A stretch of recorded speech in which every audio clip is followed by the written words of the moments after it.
আজকে বৃহস্পতিবার পূর্ণিমা, তাই গোপালকে আমি একটু সব রকম ফল মিষ্টি আর সিন্নি বানিয়ে দিয়েছি। তো আমি এখন পুজো করব গোপালকে।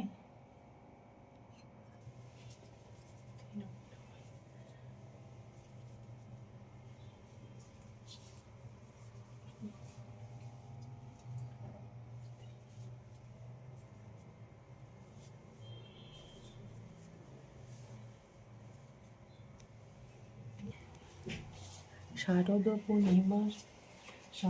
পূর্ণিমা নিশি শুনিল আকাশ, মৃদুগন্ধ বহিতেছে মলয় বাতাস। লক্ষ্মী দেবী সহ বসি প্রভু নারায়ণ, রত্ন সিংহাসনে বসি করে আলাপন।